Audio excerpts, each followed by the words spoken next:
You're listening to the podcast of Iris Josephina.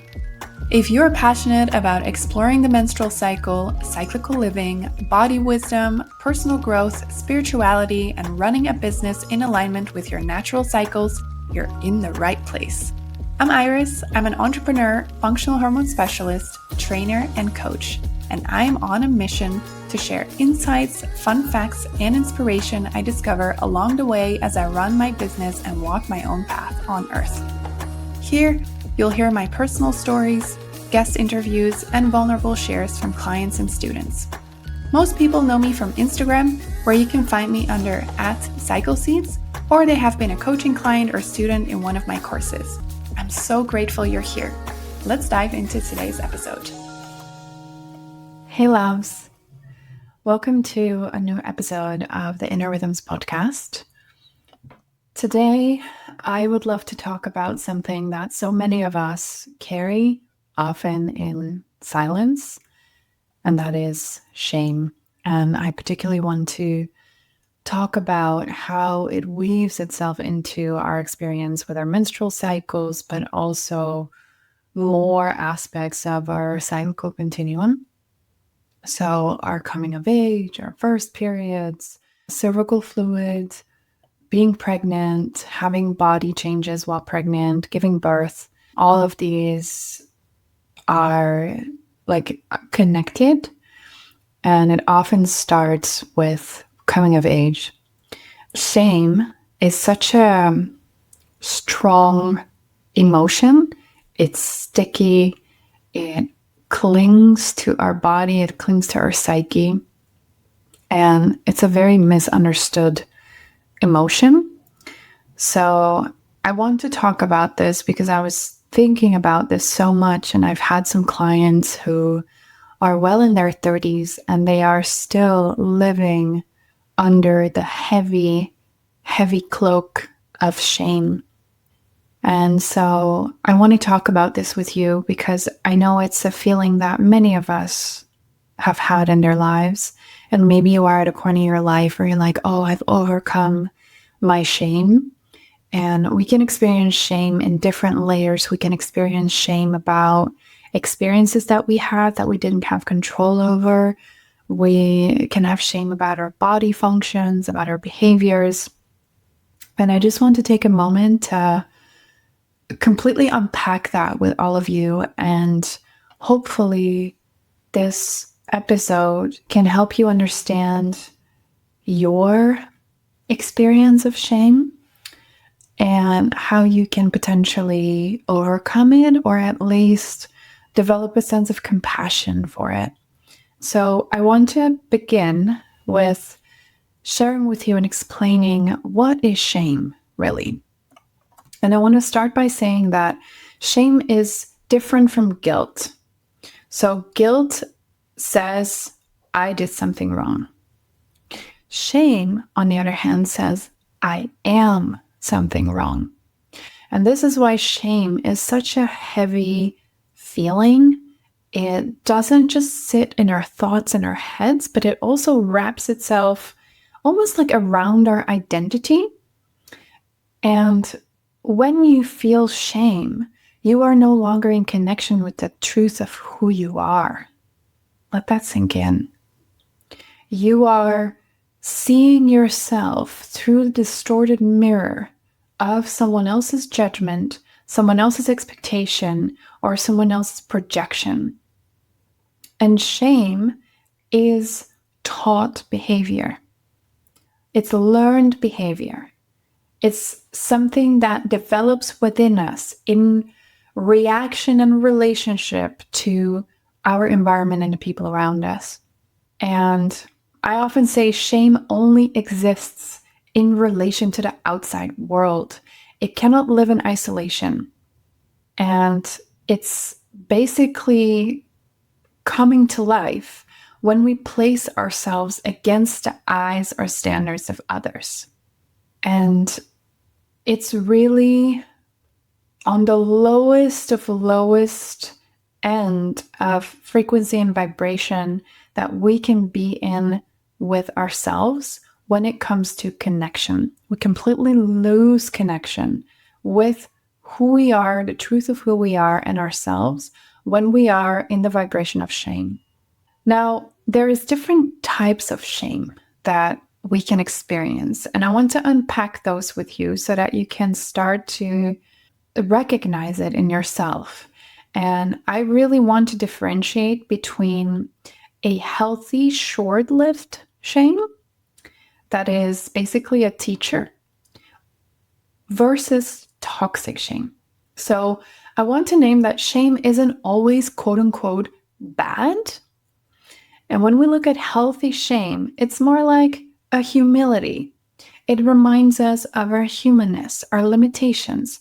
It's the part of us that recognizes, oh, I did something wrong, and I feel a bit of shame around that, but I can shift my reaction or my behavior and make it better. So, for example, an example of my own life is that I was in my grandmother's house and there was like this beautiful vase that we had, and I knew it was really important to my grandma, and I knocked it over. And I felt so bad. And I felt both feelings of guilt and also shame. Because the guilt in that moment said, oh, I did something wrong. My grandma told me I couldn't drop this vase, and that's what I did. And the shame inside me went immediately to, you're a wrong person. There's something wrong with you. You can't follow through. And I made it about my identity, about my personality, that something was inherently wrong with me. In this situation, the only thing that was important was the guilt part. Oh, I did something wrong, and I can shift my behavior. I can apologize to my grandma. We can find mending and repair in that. And of course, her response was like very important for that. And she said, okay, I told you not to do that, but it was an accident, and it's okay. I forgive you. So this is an example where we can feel short-lived, healthy shame, and healthy shame is often followed by healthy repair, so that we can feel like, oh, there isn't inherently something wrong with me. There was something in my behavior that was not okay, but I can change that. I can mend, I can repair, I can forgive, I can be forgiven. And, I need others to repair from that. And another example is when you realize you spoke harshly to a loved one. That little flash of like, oh shit, I could have handled that better. And then be pulled back into integrity, back into relationship, and going into the repair after it happened, and forgive or be forgiven. And this is healthy shame. In healthy shame, there is a potential for reconnection. And when we experience healthy shame, it's always followed by a reconnection and a repair. When we look at toxic shame, is where shame becomes a core identity. It can be, for example, a child who grows up constantly being told, you're too much, you're a burden, and the child doesn't just learn to change a behavior, they actually internalize the belief that they are the problem. And toxic shame can also exist when the outside world makes us feel shame for who we are. And when we open this up and focus on who we are as cyclical people, as women, as people with menstrual cycles, our environment has culturally decided that there is a specific type of value placed on what it means to have a menstrual cycle. And thank God it's changing, but the long-standing narrative around the menstrual cycle is that it's something that we actually shouldn't be having. It's something that needs to be tucked away. It's something that can be in the open. But the thing is, this is a bodily function that you have zero control about. It belongs to your human experience, and you are shamed for that.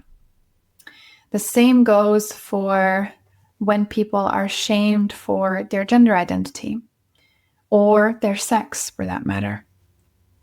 And once we internalize shame at that level, it really sits at the lowest vibration of human experience because we identify with it. We make it part of our identity because our environment around us has projected onto us that something about who we are as a human being is inherently not okay. Now, let me take this a little bit deeper into the menstrual cycle. So, how many of us were taught to hide pads or tampons up our sleeves on the way to the bathroom? How many of us were told not to talk about bleeding, or were told that PMS symptoms made us crazy or too emotional? This really is shame in action. It says this natural process in your body is dirty. You having this body process makes you less worthy. Don't speak of it. Don't show it. This is toxic shame. And it really severs us from our cyclical power, from the wisdom of our body, from the ancestral knowing that our menstruation is sacred. And, healthy shame in this context might look like, oh, okay, I snapped at my partner in the depths of my luteal phase. That wasn't aligned with how I wanted to show up, but I'm aware of where I am in my cycle and I can mend this. However, when we look at toxic shame in this situation, it would look like a loved one saying to you, you're impossible to love when you're like this.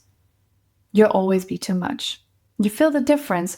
One part invites into connection and the other one cuts it off. Now, from an energetic perspective, shame really vibrates at the lowest frequency. Shame is below anger. It sits below fear. It sits below grief. And when we are in the emotion and the vibration of shame, we are completely out of integrity with ourselves because we have abandoned our own truth, our own very truthful experience. And to keep the example of the menstrual cycle real, we have completely abandoned the truth of our body that bleeds for the illusion of how we should be in the eyes of another. And this is why shame feels so isolating. It disconnects us not only from others, but it most deeply disconnects us from ourselves. And this is why the antidote to shame is always connection. Connection to truth, connection to compassion, connection to your body, connection to community. And this is also why when I notice in my clients that shame shows up inside of them, that I help them guide them back to connection with themselves, connection to their body. Because when you are out of connection with yourself, it is absolutely impossible to connect with another human being. It cannot exist. Because when you abandon yourself through shame, there is no way for you to show up in integrity and connect truthfully to someone else. And I understand. And when I was working with this, and I've been working with this for so long, and I completely unraveled my whole shame story and my shame experience. And it's very confronting because when you start to realize, holy fuck balls, I have abandoned myself for so long, it's very hurtful. It's very, very painful to come to the realization that by falling prey to shame and allowing ourselves to keep going there, we have denied ourselves true connection to ourselves. And it's a very, very painful thing to go through. And I understand it. I've been through it, and it hurts. It really, really hurts. And especially if you start realizing, and this is how it was for me, realizing and, remembering how you felt when you were just a little girl or just a little child going through something and feeling this big feeling of shame and feeling completely alone and isolated and disconnected.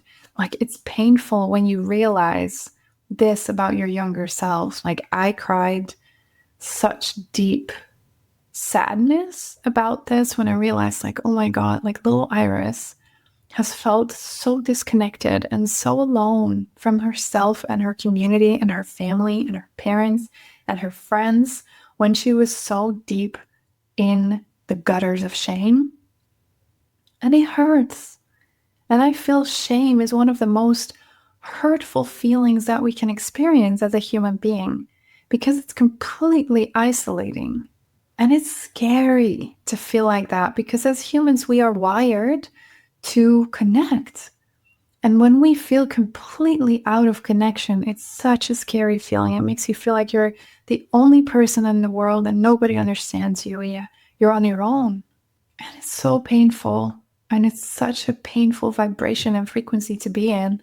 And I want to, bring this to the surface and also let you know, like, you're not alone in experiencing this. And I also let you know that it's possible to mend this within yourself and to recognize when you fall into the pattern of shame.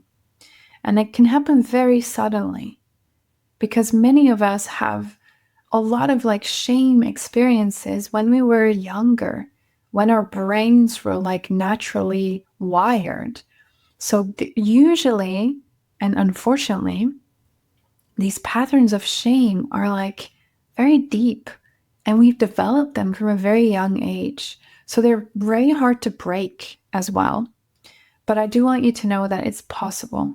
And when I work with my clients and shame comes up, like, we do very deep work around it because I feel it's so, so important to understand the mechanism of shame and also the difference between guilt, healthy shame, and toxic shame so that we can start identifying when this is projected onto us. And so I want to lovingly invite you to do some reflections in your own life. Like, where in your life or where in your cycle or where in your cyclical continuum does shame show up, or where has it shown up in your life? And can you pinpoint what happens? And can you pinpoint what happens in your body when you feel shame? For me, shame feels like a complete dissociation with myself. Like, I lose the sense and awareness of time. I feel very lightheaded. I can't feel my arms and legs anymore. I feel a knot in my stomach, and I feel like I'm fading away from my body. And it's a very scary, isolating feeling. And it's painful. And the next thing I would love for you to reflect on is, can you discern if it is healthy shame or toxic shame now that you know what that is? Is it the shame that kind of like humbles you into, better behavior and reconnects you? Or is it the kind that truly silences you and isolates you? And do you have the capacity to begin to bring curiosity, compassion, and connection to these experiences instead? And I really want to reiterate that you being in a cyclical body and having received the gift of this type of reproductive system is not shameful. It's life itself moving through you. Your cycle can literally be your compass. And when we reconnect with this part of ourselves, we can feel our power.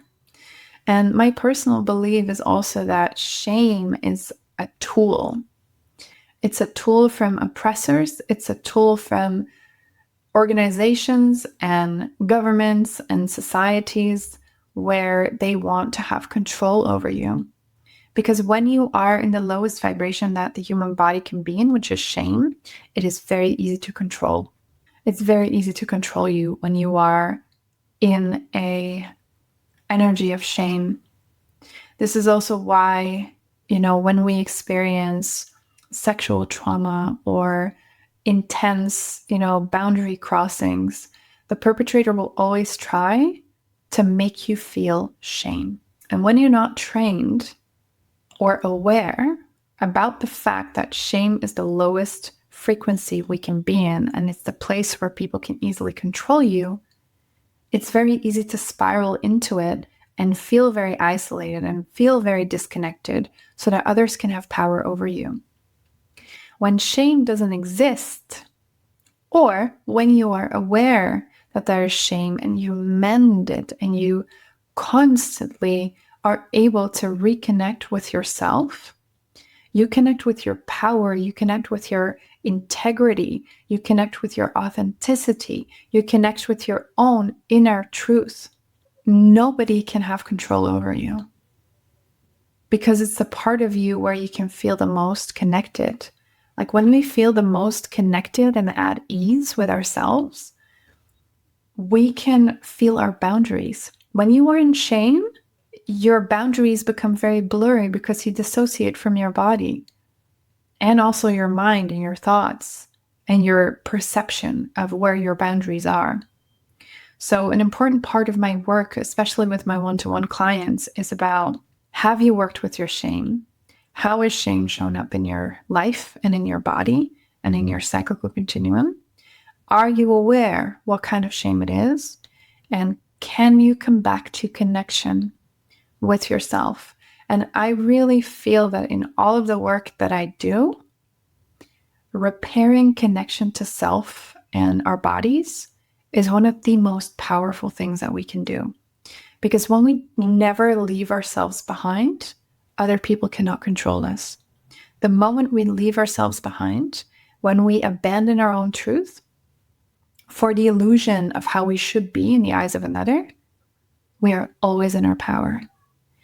And I think this is one of the most important lessons I've learned in my life.